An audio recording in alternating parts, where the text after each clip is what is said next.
Swayam Prabha. Digital India. Educated India.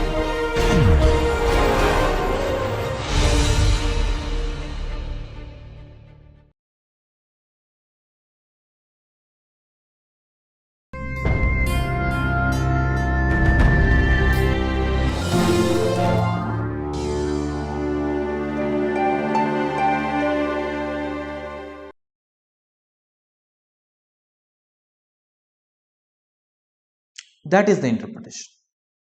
Okay, so that means for estimating this type of function, what we need to collect? Information on housing price from several locations, information on site specific factors, information on neighborhood specific factors, and information on environmental factors. Then we have to apply a regression technique to estimate, and the estimated beta coefficients will tell you the responsiveness of housing price with respect to locational factor, site specific factor, as well as environmental factor. In a simple diagram, what we can understand, let us say that this is a simple diagram. In the x-axis we are measuring, let's say, environmental quality EI, and here this is housing price PI. Okay, so the curve will look like this. So let's say initially environmental quality is EI1, housing price is PI1, and from then environmental quality improves from EI1 to EI2, for which this is PI2. So that means this is basically delta PI, and this is delta EI. Okay, for delta EI amount of change in environmental quality, what is the change in price? So delta PI, delta EI is basically the price premium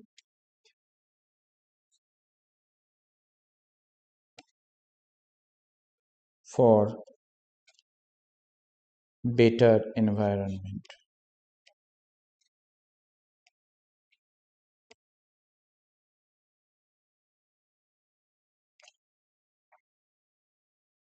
Price premium for better environment. So this is a simplistic measure, very easy to estimate with simple regression technique. Only thing is that we have to collect the data, housing price data from several locations, as well as site specific, neighborhood specific, and environment specific factors. Okay, now even though hedonic pricing is easy to understand and easy to estimate, there are several limitations of this hedonic pricing for estimating the value of environment. What are those? Let us discuss about the limitations of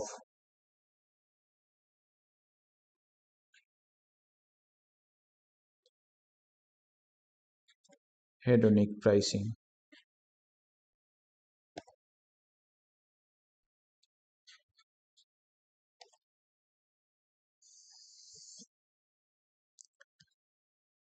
First and foremost, in hedonic pricing, what we are trying to capture the value of better environment through a price premium for the house.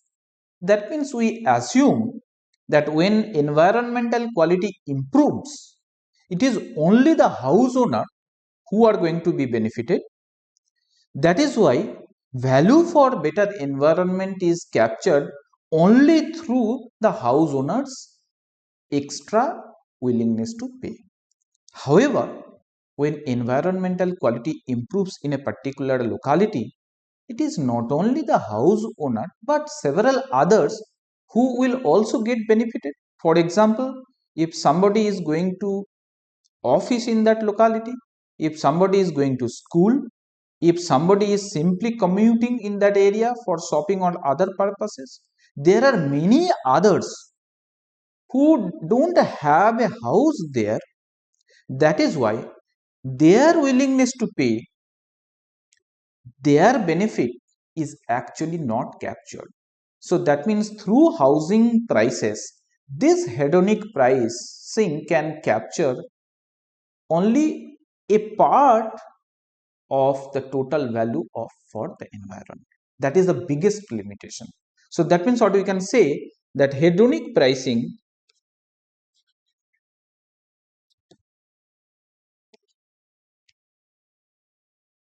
through housing price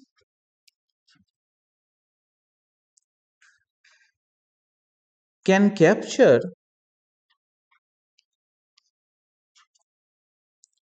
the value of environment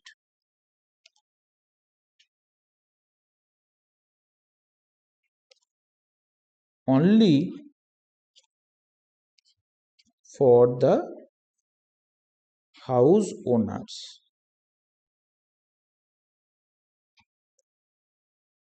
not for others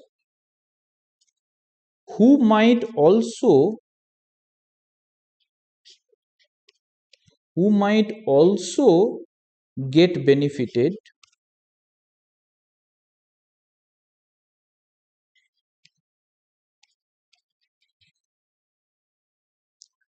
from better environment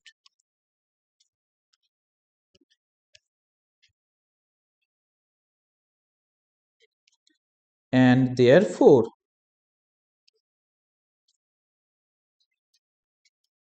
might be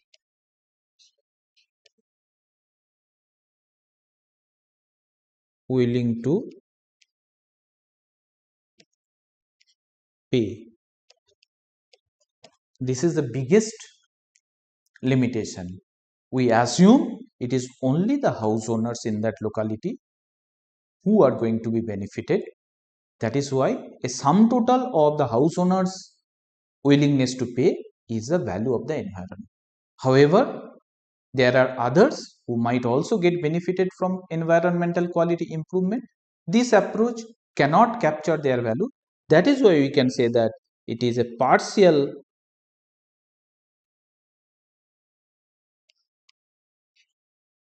value of environment.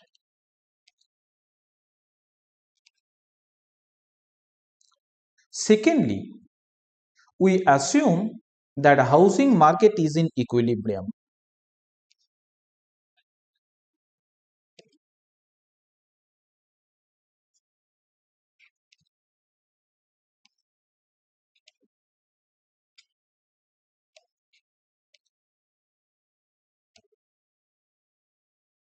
What does it mean? It means, see, in this function we said that housing price is a function of several factors related to site specific, neighborhood specific and environment specific. Now, if we assume this hedonic pricing particularly assumes that housing market is equilibrium, that means consumers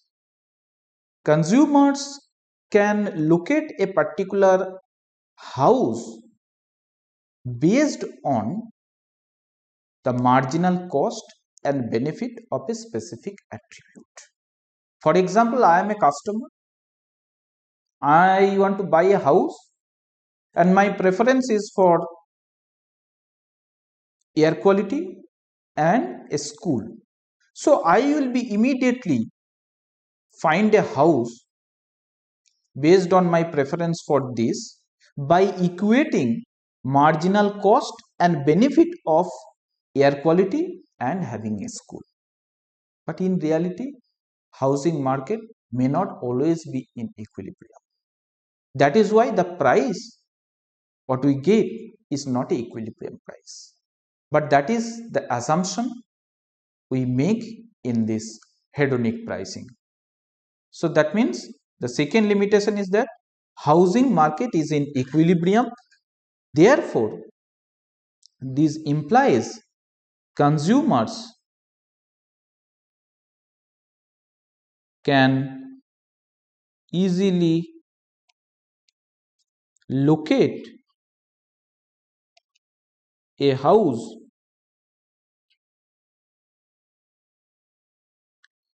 based on their marginal cost and marginal benefit for any attribute.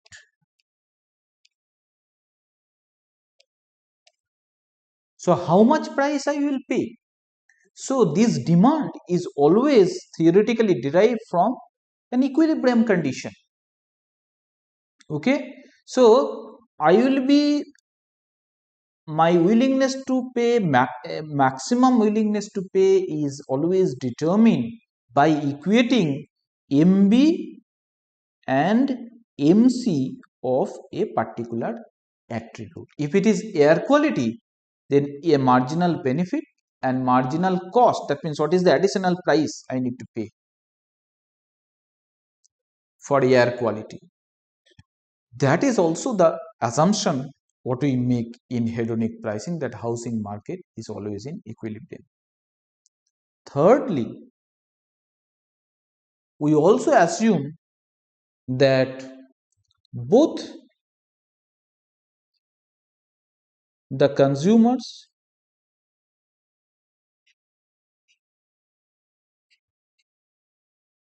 and sellers of house have perfect information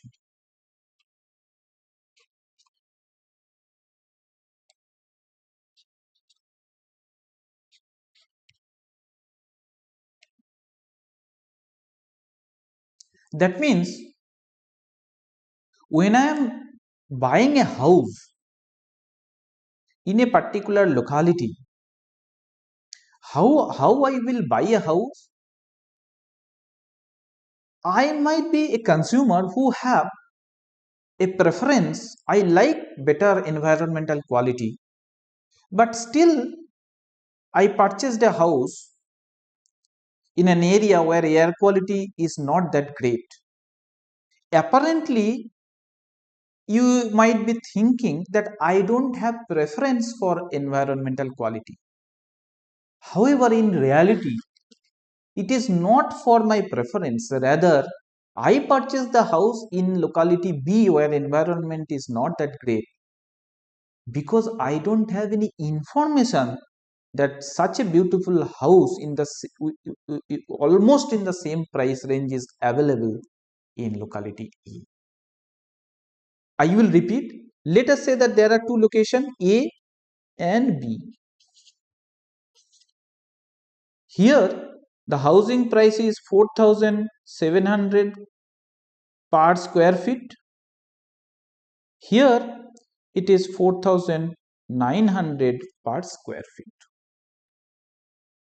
Okay, this area is air quality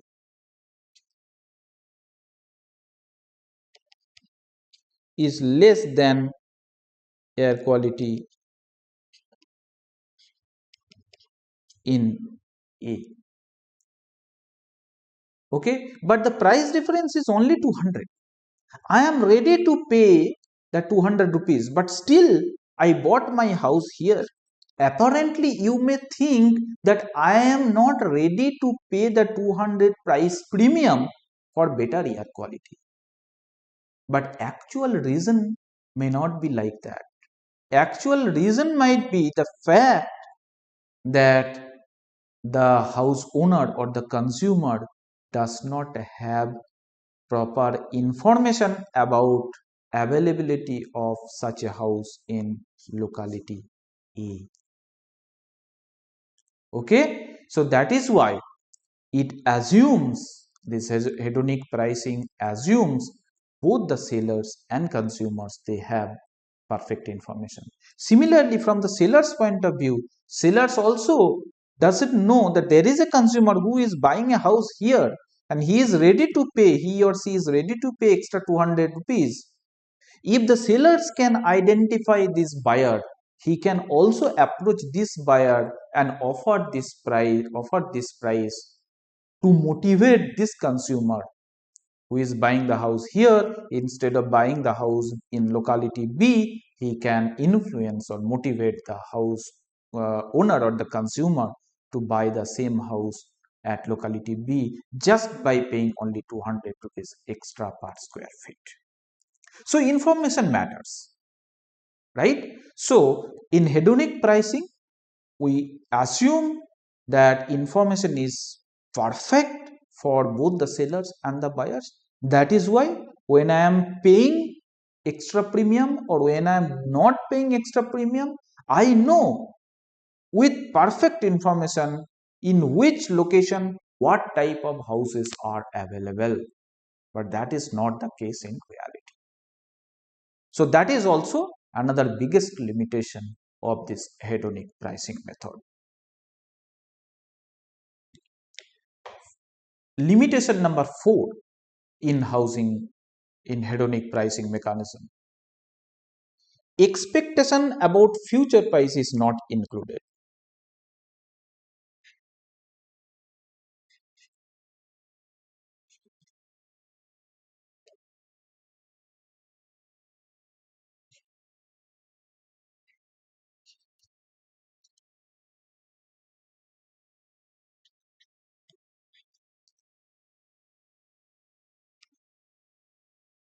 Is not included.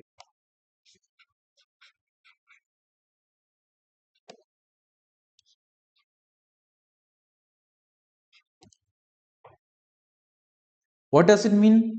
When I am buying a house in locality A, yes, air quality is better. Air quality is better. Apparently, you might be thinking, I am buying the house in locality A just because air quality is better in locality A. But in reality, when the consumer, they buy a house, housing is basically an investment, a long-term investment.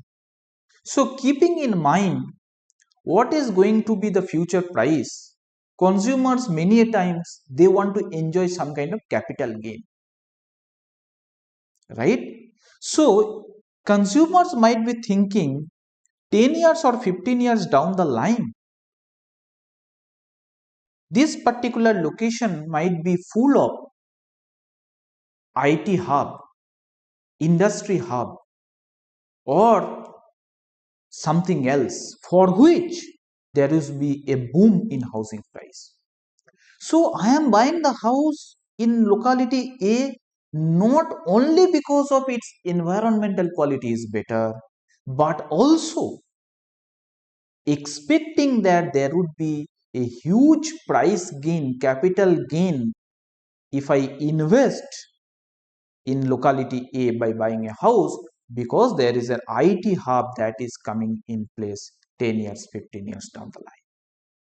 So that means the premium what I am paying, let's say here it is 4,900, here it is 4,700.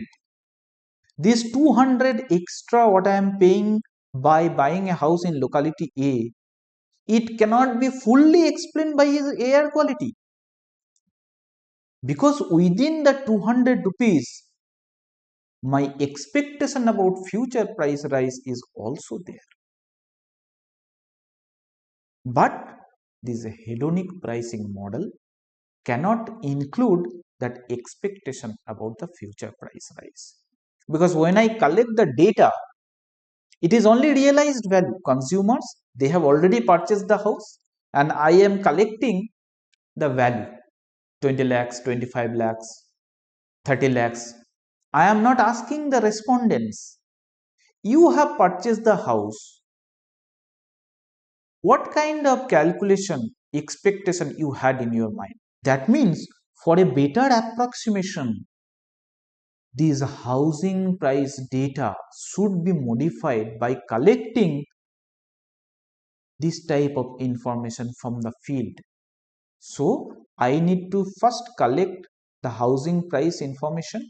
Then I need to go to each and every individual and ask them,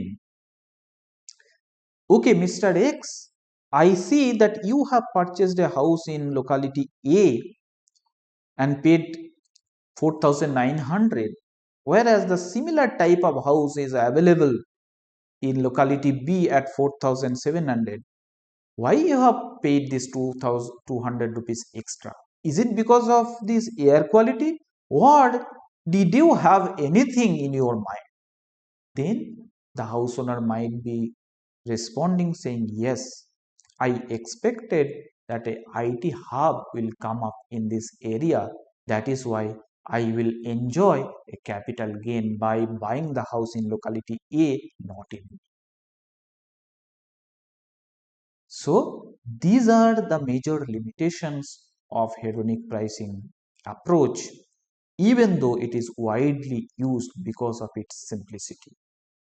Right? So this is the first approach within the category of reveal preference approach, wherein consumers' preference for environment is already revealed through a related market, which is housing in this example. So we estimate the demand for house by collecting the price of houses from several locations, and we also collect site specific, neighborhood specific and environment specific factors.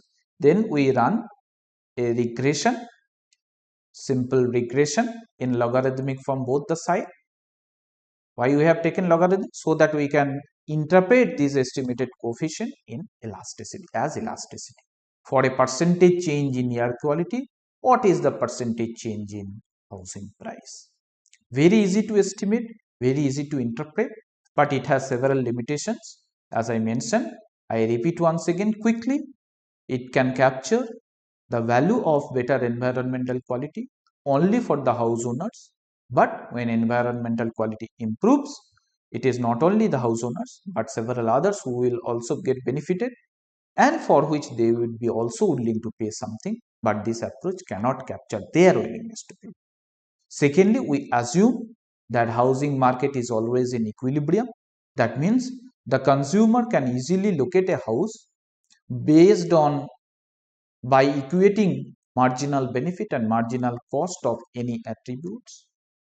Thirdly, we assume that there is perfect information for both the buyers and sellers. In reality, it may not be the case. Many a time consumers, even though they like better environmental quality, still buy a house in not so better environmental quality area, because they don't know that same type of house is available in a better environment with a slightly higher price. And lastly, housing purchase, when individual purchase a house, it is not like housing expenditure is not like any other expenditure that we make in our day-to-day life. Housing expenditure, most of the cases, it is kind of a long-term investment. So that means individuals, they keep in their mind about the capital gain.